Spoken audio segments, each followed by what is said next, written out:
many years ago, some correspondent asked me how many Uyghur lives in Turkey. At that time, Turkish population was 65 million. I told 65 million Uyghur live in Turkey. Turkish people came from Eastern Turkestan, Central Asia. Every day, every month, every year, Uyghur is coming to Turkey. Some of them live in Turkey, some of them going to Europe. I born in Eastern Turkestan, 1924 in Hotan. And my uncle was Mehmed Emin Bugra. He is the leader of that, at that time. He was the big leader of Eastern Turkestan. Till 1934, I was in Eastern Turkestan. I was studying in my country. In 1934, in Eastern Turkestan, occupied by China again. Till at that time, Eastern Turkestan got their independence. They established the Eastern Turkestan Republic in Kashgar. My uncle, Mehmed Emin Bugra, he was the chief of commander of that time. And when I was 9 years old, with my family, my mother and father, we came to India, and then I went to them to Saudi Arabia to Hajj. And when we turned through India to Eastern Turkestan, Mehmed Emin Bugra was coming to India because Eastern Turkestan again occupied by Chinese forces. And at that time, with Mehmed Emin Bugra, I came with my mother and sister, the whole family, to India with Mehmed Emin Bugra. And he left me in India, Amritsar. At that time, there was no Pakistan, India. All country was India. Near 2 years, I studied in Amritsar, in India, in school, primary school. I was 9, 10 years old. And then we came to Afghanistan. Mehmed Emin Bugra came to Afghanistan, Kabul. I studied in primary school in Afghanistan, Afghan schools. 2 years there. Then after 1938, Kemal Atatürk got some students from Eastern Turkestan and the other Turkestan, Russian Turkestan, Chinese Turkestan, many students to Turkey to study. I was one of that students. And 1938, I came to Turkey when I was 13 years old, direct to military secondary school.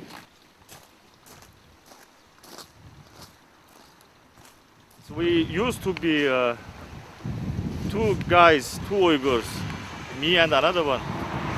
Another one was working at the reception. He's called Abdul Kerim. I was protocol officer and the visa. I used to sign the visas. And a lot of Uyghur people are coming in Pakistan to apply for visas to go to China.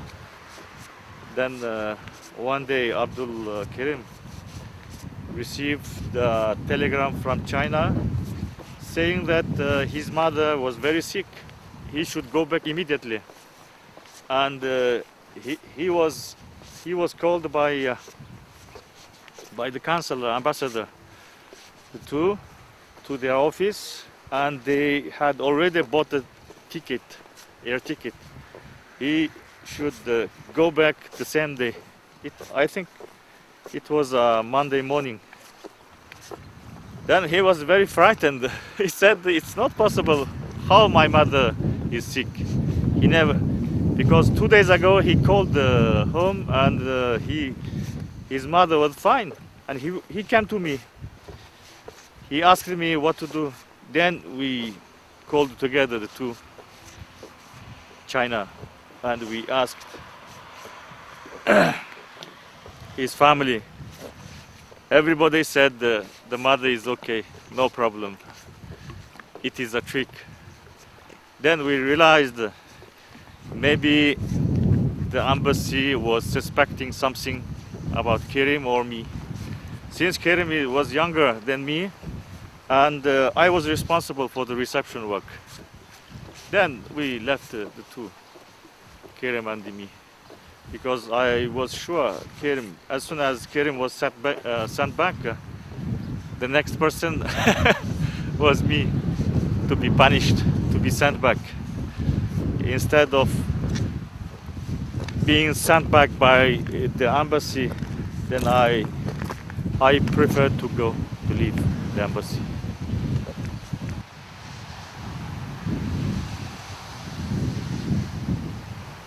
We used to help the students, the Uyghur students in Pakistan, and I issued many visas for Uyghur students holding a Pakistani passports who wish to go back to China, as the Chinese embassy didn't recognize the status of these Uyghur students holding a Pakistani passports.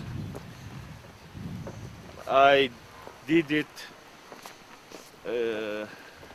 I was disobeying the orders of the embassy, in fact.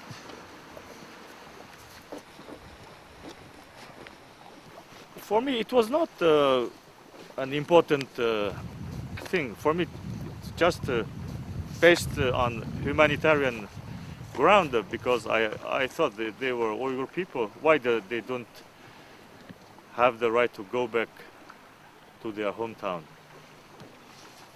And another thing was, I didn't at all appreciate that we were always suspected and followed by our Chinese colleagues. I think they didn't have confidence on me, neither on my colleague Abdul Karim. So I was very much annoyed of that. If I went back, I don't think I will be executed or death sentence. But one thing is sure, I will lose my job. I will be sent maybe to the countryside or a labor camp. It's possible to reform. I have been invited from our Eastern Turkestani people to organize a foundation in Istanbul. We established this organization, but at that time, 1989, I have been sent from Turkish government and United Nations to Afghanistan, 1.5 years like that. Then we came again, the foundation. The first time office was a small place in Istanbul, but 1990, Turkish government, Turkish foundation department gave us this place, this madrasa, we say, Damat Ibrahim Pasha Madrasa, this use of this building. This is our Turkish state and Turkish foundation. The department gave to our exiled Uyghur people, or Eastern Turkestani people. And since 1990, I am again the president. We want to show, we want to explain we are a Turkish nation. We live in Eastern Turkestan. Eastern Turkestan is not a Chinese country, not a part of Chinese country, not a part of China. It is unfortunately, China occupied our country. And they say Eastern Turkestan, Uyghur Autonomous region. but Uyghur are not, they have no any right, autonomous right. Eastern Turkestan people, you know, they are very bad position, under press, under terror, everything. We don't have any human right. Time to time we are issuing, publishing books, and every month, nearly every month, we have some conference for Uyghur people, for Turkish people, to recognize Eastern Turkestan. And time to time we are going to give conference to universities, Turkish universities. They have very deep interest about our country, because you know Eastern Turkestan, the motherland of Turks people. Every year we are trying to give some international gathering in Turkey, in Istanbul or someplace. And time to time I am going, and my friend is going to outside of Turkey. For example, next week I am going to Saudi Arabia, Mecca. I am a member of Constitutional Council of Rabitatul Alam al-Islam, as represent my Eastern Turkestan country in Muslim world in Rabita. Every year I am going to Mecca.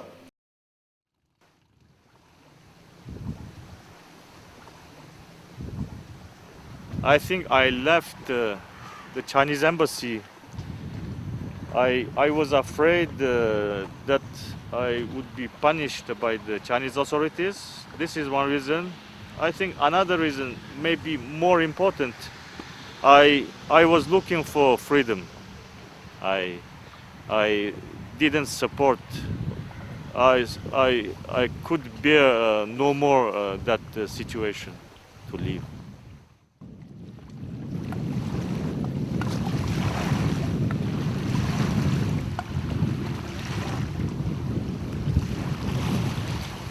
I had some very close friends in Pakistan. So when we decided to leave, the first thing to do is that we called one of our friends in Pakistan, in Islamabad. And this man, he knew very well about our situation in the embassy. So he understood immediately. He called immediately. He has 2 or 3 sisters working for. One was working as employee in the U.S. embassy, and the other 2 were working for the United Nations in Pakistan. So they called. I think one of his sister called the U.S. embassy, and we had the first contact with the official, one U.S. official in the U.S. embassy, who said that we can go. They would accept us. So we went to the U.S. embassy, but unfortunately we stayed 6-7 hours and we were kicked out. They said they couldn't accept us for different reasons. And we were very much afraid. We didn't know what to do.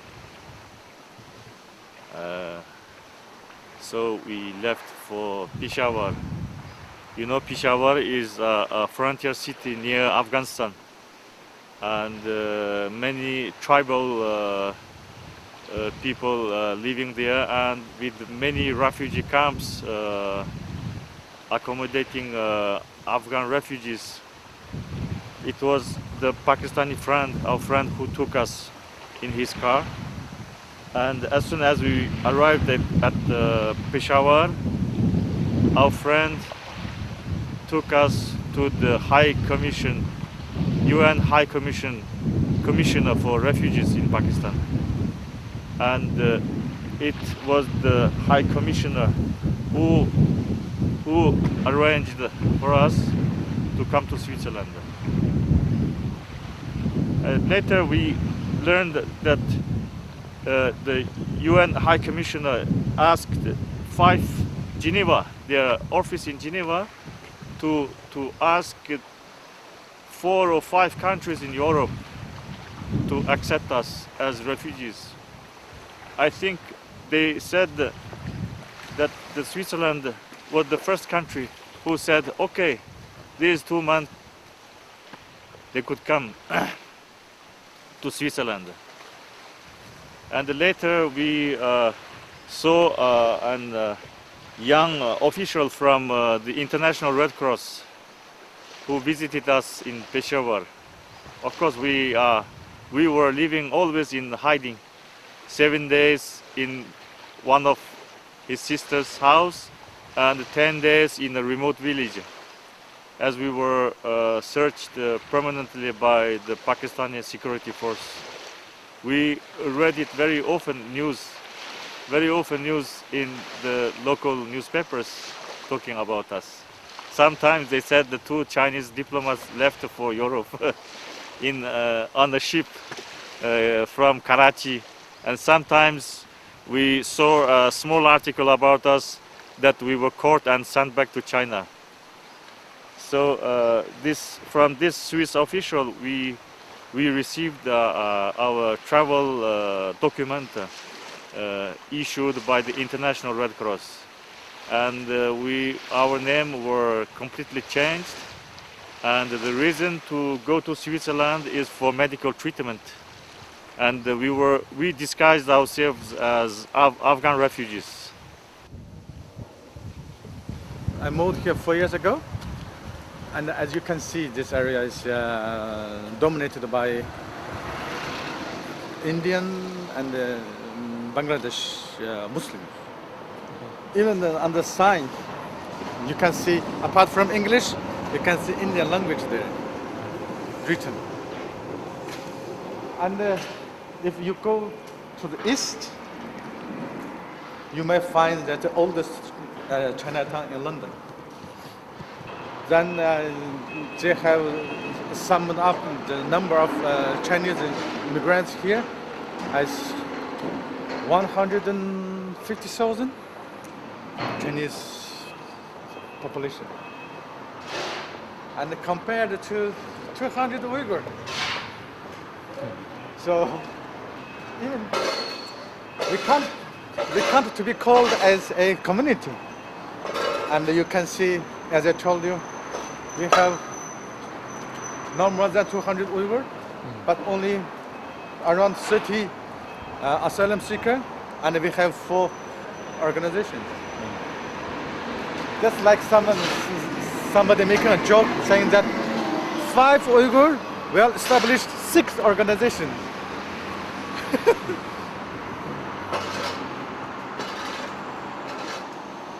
People always ask me, where do you come from? And I have found it is quite difficult to answer.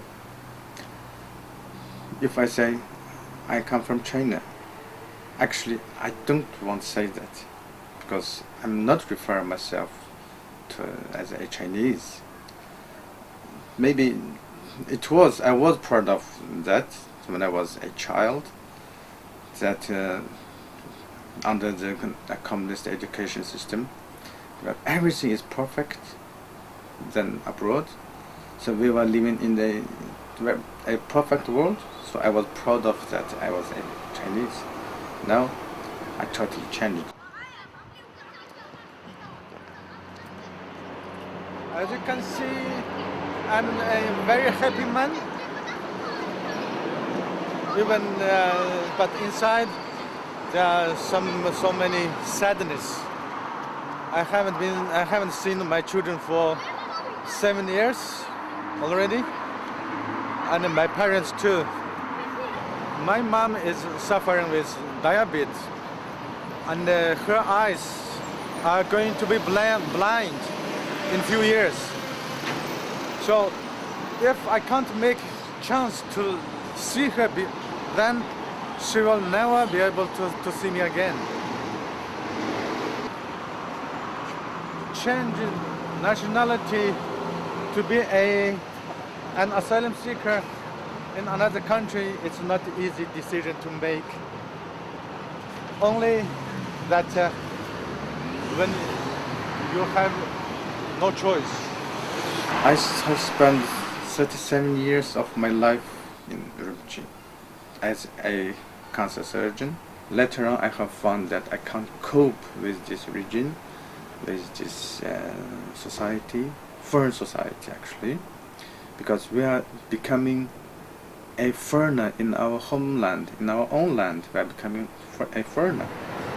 English or British, the impression or in my mind, before I come here, I always think British, they are a bandit, Vikings. They took all these valuable things around the world here, and then they become rich.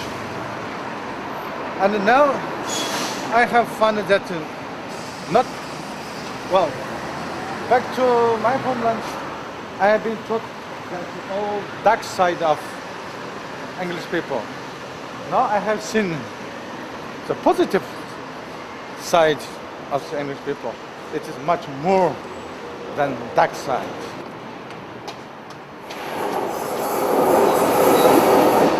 So that society to me is more and more like foreign society for us. So I chose to leave. Now I'm living in London. I'm not entitled to say I'm a doctor in this country before passing the examination, but still I'm happy to be here rather than under the communist regime.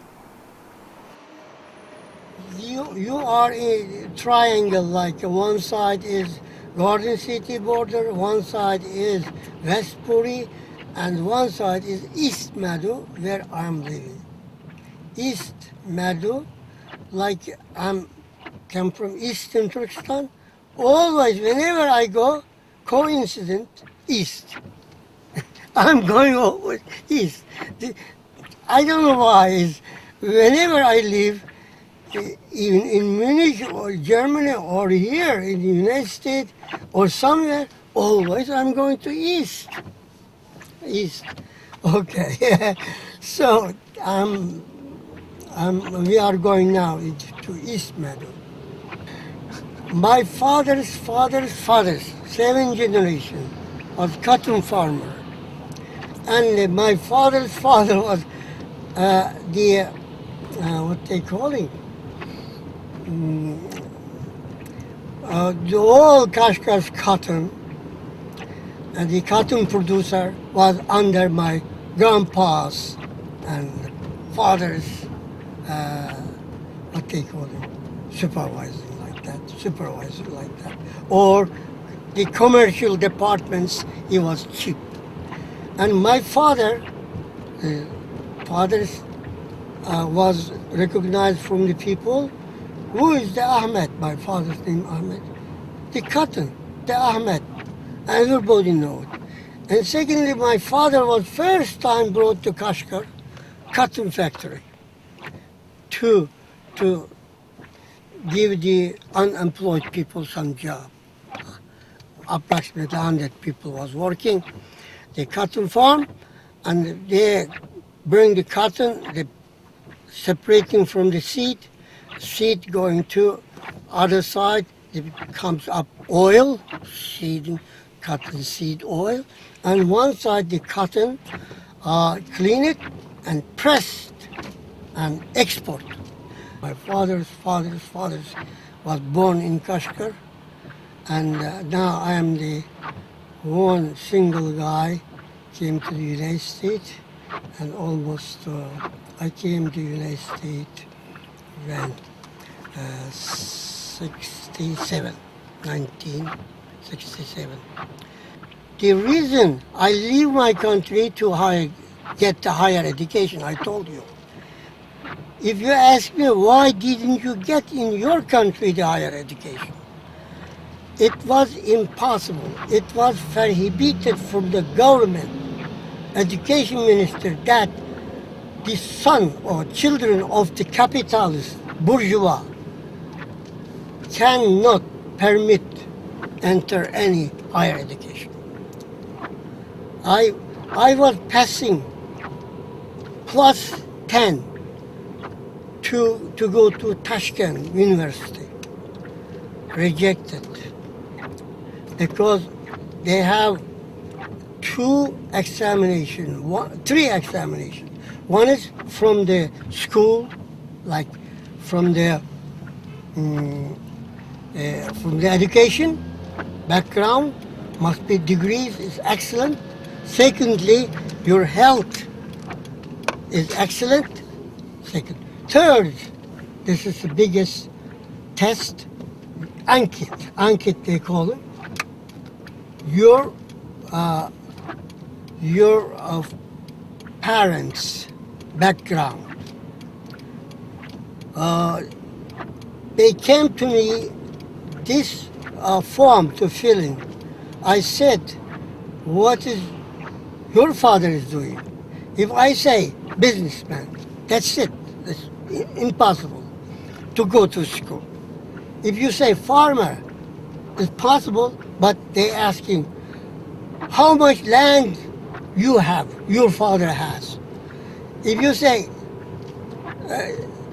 I have so much land, I work myself. Nobody work. That's good enough to pass.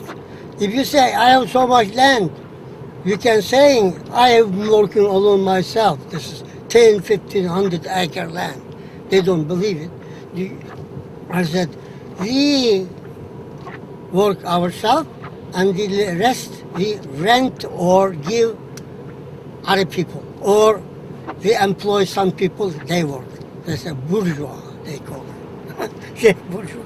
The bourgeois has no right to go education. Okay? It was rejected me to go to Tashkent University and rejected second time Nanking University, China. And I had no possibility to get higher education.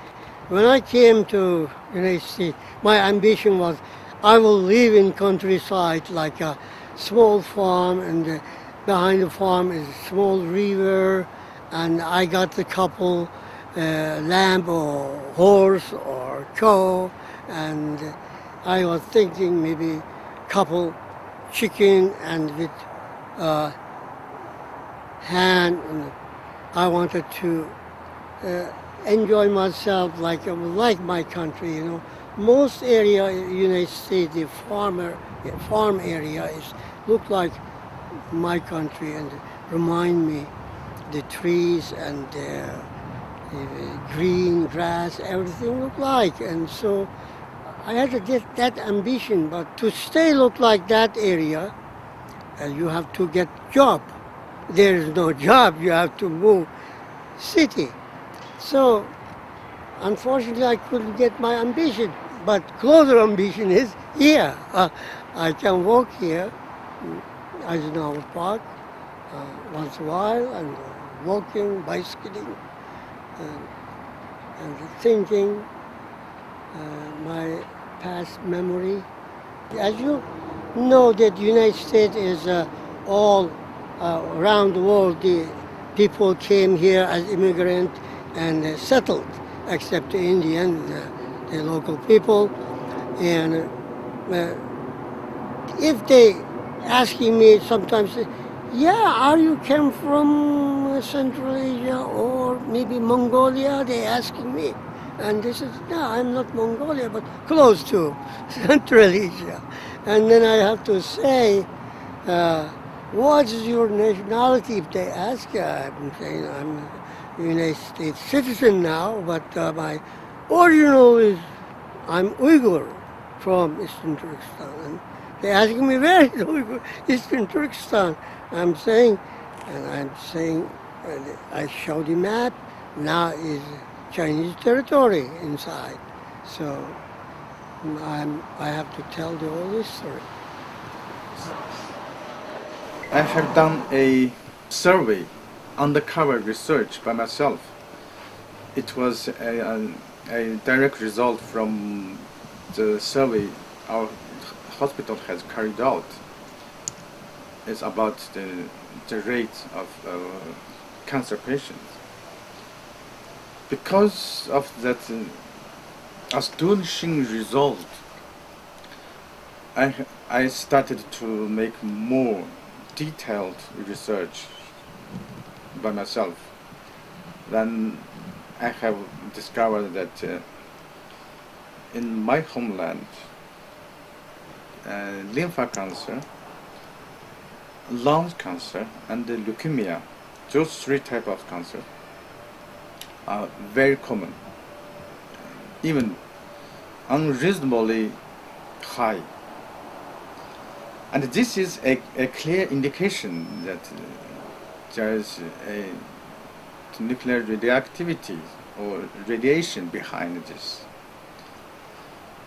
And I spent 2 years to make this research, and I got the result. At that same time, I decided to go. I left the country. And in Istanbul, at that time I was working in Istanbul University Çapa Tıp faculty as a doctor. And one day there was a friend of mine who called me and asked me if I was willing to give interview to two journalists from Channel 4. I said yes, why not? Then those two journalists have asked me a lot of questions. We spent 2 days because they have a lot of questions, and I also have a lot of knowledge on what they wanted. And they were very interested. Then later on they asked, I guess they have asked permission from London that to make a documentary film. And they asked me if I was able to go back to my country with them together. I said yes, no problem. Then we went back, 5 of us. We spent the 6 weeks traveling around my homeland, and we took many samples. Even we cut one piece of wood and to examining the radiation in the wood. And we have got the result that local people in that region has 35% higher cancer rate than inner China. But that effect of this documentary is still affecting me. After that film being broadcasted, I was in Turkey. But I went back to Turkey, tried to continue my work, my job there. All of my friends, they stopped calling me. When they have found out actually what I have done, they simply stopped calling me. They simply passed the message to me that please just don't call us. And we do really appreciate that, but please, we are still here. So I totally understood that, so I just don't call. Then this film was first showed on Channel 4 in 1998, October. Then in December, there was a friend from Taiwan. He's a journalist. He sent a fax to me and telling me that Chinese Zhongli, Prime Minister Li Peng, going to visit Turkey, and they're going to sign an extradition treaty. He said, now you have to be careful, because so far I'm the only person who have done such damage, such harm to the Chinese government because of that nuclear film. It has never been happened before. So if this treaty come to the power, then probably I might be the first one. So I decided to go. Many people, when they discovered that I was a cancer surgeon, they said, are you actually regret what you have done? I said, no. No. I was quite calm, comfortable. I went there. And I thought, well, if they chopped my head off, what else? What's the big deal bigger than it? So what? Well, when you come to such determination, then nothing is serious. So I just went home. I communicate with my father. He invited me to come to Turkey, Istanbul, and he wanted to send me higher education. It was my first ambition. And I got the passport, regular passport from the nationalist government. At that time, the people was very, very scared. There was no guarantee, no security for the people. And the people said, if this Kuomintang is so wild, and if the Russian coming is much worse for us, what will be happening to the Communist Chinese People's Army coming?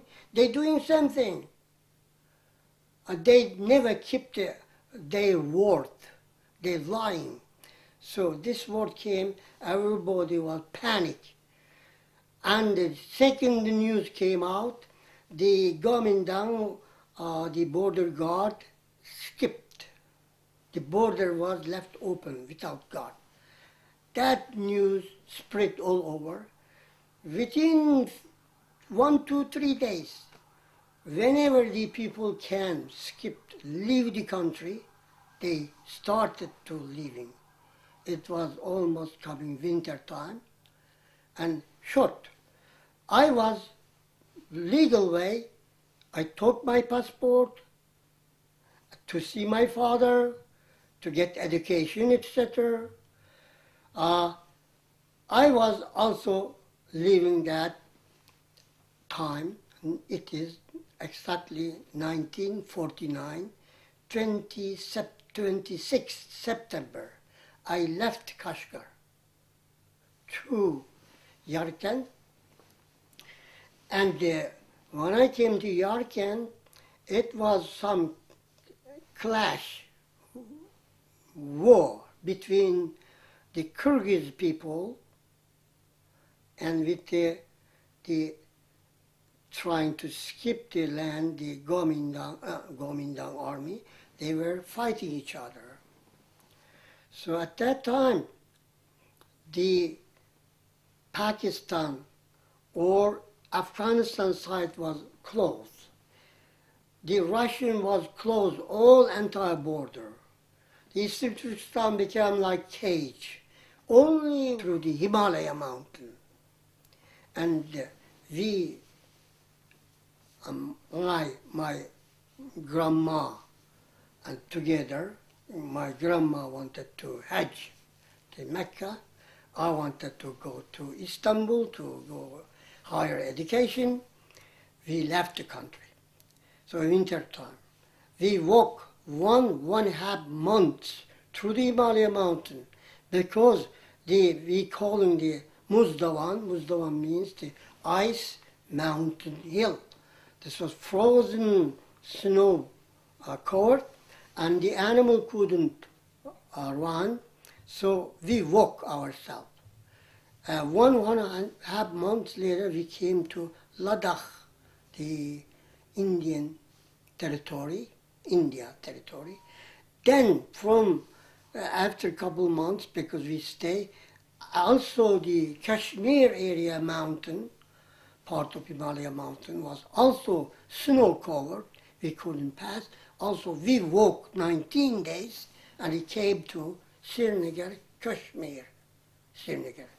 And my travel was end at that area. I was waiting my visa. My father wanted to send me visa. I got my visa in Turkey. It was very exciting for me. First time I saw the Turkish consulate. When I came to Turkish consulate, they asked passport. Our passport was not valid because the Indian government recognized the communist China and not recognized the nationalist Chiang Kai-shek government passport. So we had no paper at all, And it was a little bit problem for me to get the visa. Finally, the general consul saw me, said, give him passport.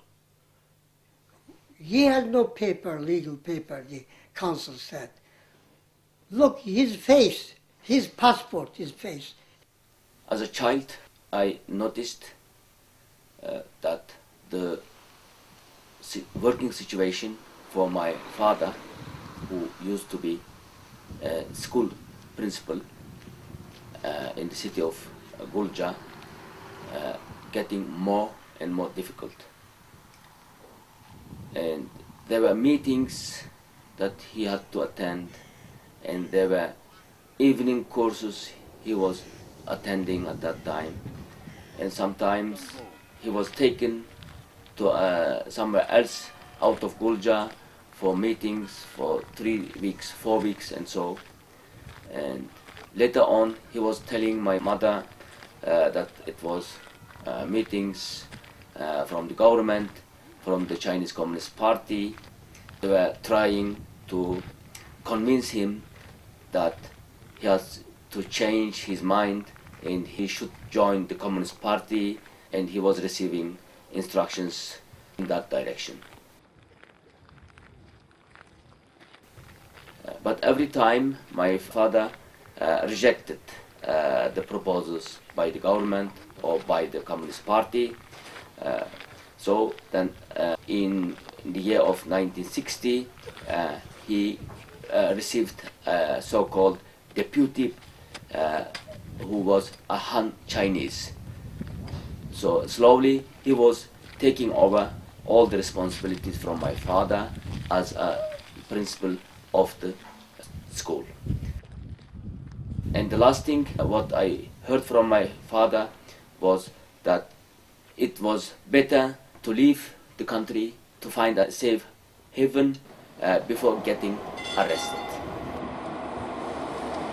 We traveled from Gulja to Urumqi, from Urumqi to Kashgar, from Kashgar to Tashkurgan. It is close to Afghan border, and then we were out of East Turkestan and in Afghanistan. After we entered Afghanistan, I found out that it was a very different and difficult situation for us. As immigrants, we were not well accepted there.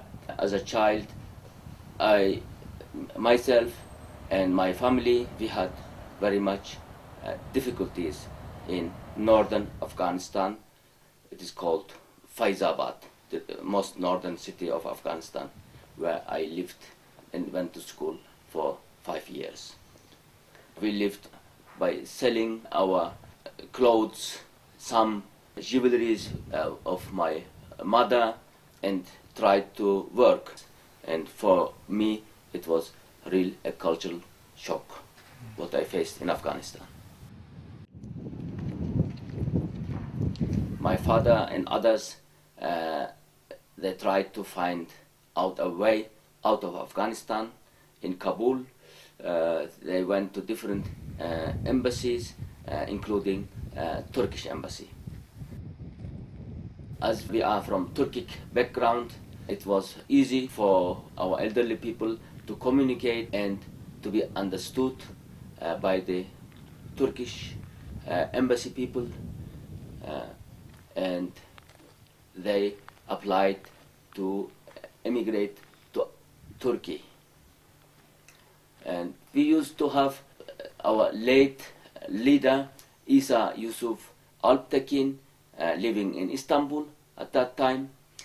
They also communicated with him, and Mr. Isa Yusuf Alptekin also tried to communicate with the government and to explain to the Turkish government that the Uyghurs in Afghanistan are in difficult situation and they should be accepted as immigrants into Turkey.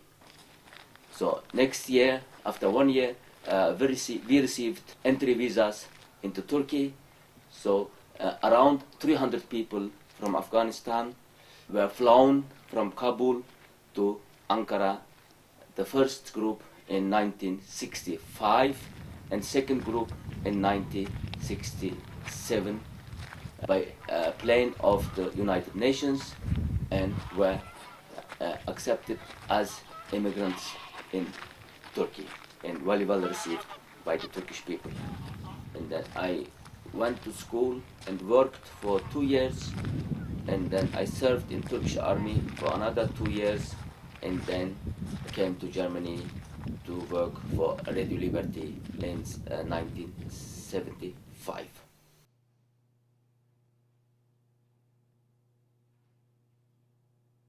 Soda qilib o'zimning xalqimga yordam qilaman. Shuning bilan xalqni qutqizaman deb ma'arifga yordam qilib baqdim, yetim bolalarga yordam qilib baqdim, kambag'allarga yordam qilib baqdim, hatto nomratlarni, ayollarni ochiq yetaklab soda qildirib baqdim. 1000 ona soda shirkati deb ayollarni to'plab shirkat qurib baqdim. Andaki 1000 ana soda şirketini kurup, ayollarını yetekley deb o şirketini kurup baktım. Ayollarını beytiş arkalık bizden halkımızda kiçkini bir alıqı yeteklep gidermenmeki muş halk bir özü bir iktisadi yükseliş olsa kiçkini mağarip cihetin ballarını okutup biraz yaxşılandı. Şunun bilen bu mu bütünley tosalgıga uçurdu. Onundan keyin men Xitoy hukumatining siyosiy organlariga o'sib chiqqandan keyin Xitoy hukumatining o'ziga deyish orqali Xitoy hukumatining cho'ng amaldorlarini ularni bir odam akilib xalqning ahvolini haqiqiy yetkazish orqali cho'qim bularni ta'sirlantirish orqali men xalqni mush barobarlik erishtirib bir inson yashaydigan bir adolatga erishtirman deb o'yladim. Men shuning uchun Xitoy hukumatining hokimiyatga men ularga aytdim, bizning ziminimizni oldinglar, boyligimizni evatislan, ko'chmanlarni yutkavatıslan, xalq sizlarga, Uyg'ur xalqi sizlarga barliq o'zining mol-mulki, hamma narsasini berdi. Sizlar bu xalqqa muhabbat berishinglar kerak. Bu xalqqa o'zinglar yozma bergan siyosatinglarni haqiqiy ijro qilsanglar, sizlar deyotgan muqimlik cho'qim amalga oshadi dedim. Men shunda desam, bular xatolashding. Bizning ziminimiz, bizning xalqning zimini deyotsa, bu bizning ziminimiz, sening zimining emas dedi. Ben o vaxtda bir qatim gap talashib kelib, men birsiga dedim, men kichik vaqtimda ajab Xitoylarni ko'rmagandim. Xitoyda bir millatning hikoyasini ota-onamiz aytib beradi. Sizlar men cho'ng bo'lsam chiqdinglar, o vaqt nima dedinglar zimininglar bo'lsa deb so'radim. Shuning bilan men andakinzam 10 modda yezib, endi bu ishki Jumhuriyat Xitoyning hukumati, governmentlari anglamagandan keyin endi men tashqi dunyoga, g'arb dunyosiga anglatish uchun Amerikadan borgan kongress a'zolariga aş bütün maxfiy materiallar Xitoyning o'zining Uyg'urlar to'g'riliq chiqargan bostirish, qirg'inchilik, etnik yo'qotish to'g'riliq aş ishki materiallarning hammasini to'plab, endi 10 modda bilan berdigan vaqtimda bularning qo'liga 5 minutga vaqti qo'lga tushdi. Shu bir keçidilan kirdi saat 3 bilan. Bütün etrafını şu qora kiyim saqchilar qaplab ketibdi. Turma saqchilarini ko'midim yani. Chaqirib ochiqda turma kiyimimni soldirib milliy kiyim kiydi. Bir mashinaga olib chiqib epmangdi. Shuning bilan gaqimay epmangdi. Aeroplan stansiyasiga kelsam, aeroplanning stansiyasida odatda aeroplan stansiyasida kech-kunduz odam yomonchiq bo'ladi. Birmi odam yo'q. Bütün etrafni askarlar qaplab ketibdi. Urush bo'lgandek. Gaqimidim. Shun bir uyga kirdi. Biraz vaqtdan keyin meni shu aeroplanga chiqdi. Qarsam uning ichida ham harbiylar ekan. Maxsus aeroplan kelib shu aeroplan bilan ketdi. Shuni Beijingga keldi. Beijingga kelib bir uyga kirdi. U yerda andaki mendan tashqi ishlar ministridan odam kelib ko'rishdi. Uning oldida turmadim ko'rishgan ular, lekin bu yerda ular dedi, bir siyosatga aralashmaysan dedi. Uyg'urlar masalasini o'ltirib tugatamdik, tirik qilamdik. Bu davlat bizning davlatimizning ishki ishi dedi. Bu yerda sening bolaların qoldi dedi. İqtisod nurg'un iqtisoding qoldi dedi. Qanday qilishni o'zing bilsa, bir qatim xatolashding, ikkinchi qatim yana xatolashma dedi. Men nihoyatda islam shu xatoliklarni o'zinglar tuzdinglar degan bor edi. Lekin u vaqtda meni qo'yib bermay qaytib tutib ketmasin deb demedim. Xotirjam qilinglar dedim. Men Jungo xalqi ziyon keltiradigan hech qanday ishni qilmayman dedim. Lekin men siyosatga aralashmayman, xalqimga yordam qilmayman degan gapni qilganim yo'q. Gapingni tu dedi, ma'qul dedim. Shuning lekin bular chiqib ketib, lekin ikki Amerika elçixanasından 2 adamı geldi. Bir ayal, bir er. Yani şu çağda bana kuyaş çıkıvatkanlığını his kıldım. Resmi işendim. Erkinlik rast çıkıdığa okşayma dedim. When we first arrived, if I compare how the Turkish people treated us and how the German people treated us, there were a difference. The Turkish people treated us more warmly, and here it was difficult to see that we were very much welcome. But later on, we found out that as we learned German and tried to communicate with German people, so it got easier to live in Germany. As a child, I suffered a lot about not knowing where I belong to whom I belong to, and where is my roots. Because in Faizabad, every day I had to listen to some comments from the friends or from those kids that I'm a foreigner, I am not welcome there, and of course it was childish, but they used also to say to me I was a child of communist. I think it was something very bad for them to be a communist. And without knowing, they were also shouting at me as a Chinese, which I think something was much strange for them. So they were insulting me in that way. And in the school itself, I was the first in the school for 1 year. So my notes were very good. I received the best notes in the school for 1 year, and there was a closing ceremony at the end, and the school principal announced me as the first of the school finishing for that year, but officially mentioned, while I was not an Afghan, I was a guest, I would be treated as the second of the school, and the first prize received someone else. In one hand, it was good for me, good news to be the best at school. On the other hand, I was asking the question, why I should be treated as the second, and why I was in Afghanistan. All this affected me very much, and as we came to Turkey, there were different situations. People were friendly, and we were accepted differently. They said, our Turkish brothers to us. It was good to hear to that also. So, and I came to Germany to work for the Radio Liberty, and there were more than 20 different nationalities at the radios. Okay, I worked there for my life. I mean, to make my life.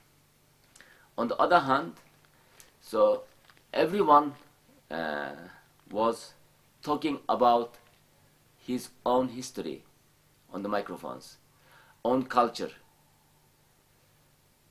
And as a young man, it had very positive effect on me to be among these different nationalities. And it also led me to do something for the Uyghur people, to do something. But what I can do, I think, is in the Western world, especially now in Germany, one of the ways was at least to try to make public the situation of the Uyghur people, and to try to find some people who would listen to the problems of the Uyghur people. I have a comfortable life here. Sometimes it was luxurious, sometimes less luxurious, but I never felt to be at home. And I will not feel to be at home until my end of my life. I mean, every Uyghur people in East Turkestan knows this. It is their home. I want to say they would not will separate to go somewhere else. They would stay there. Just they should be treated equally. And as I said, should feel comfortable in their own country.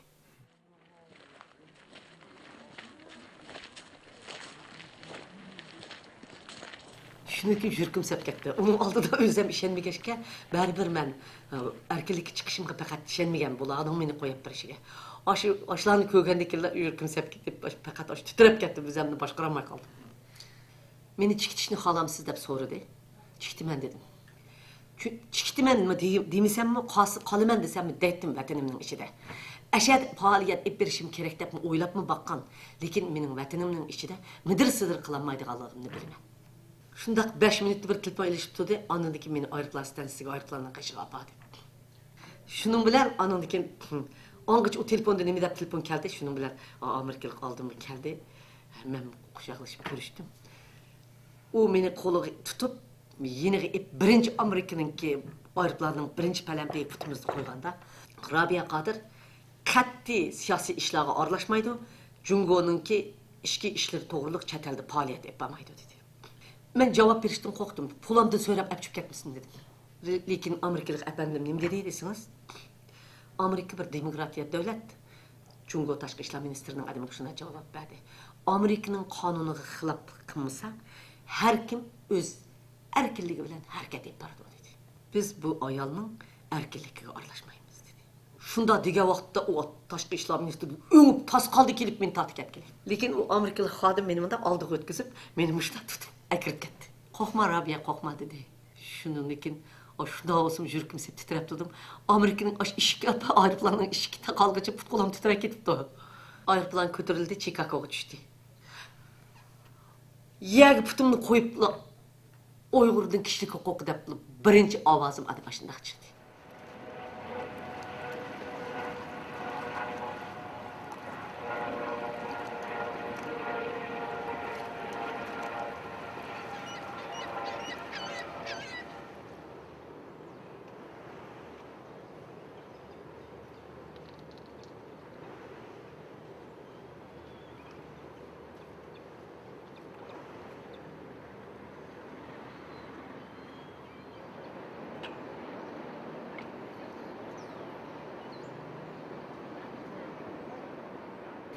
Şu Uyghur degan millat var deb vaqirdim dunyoga.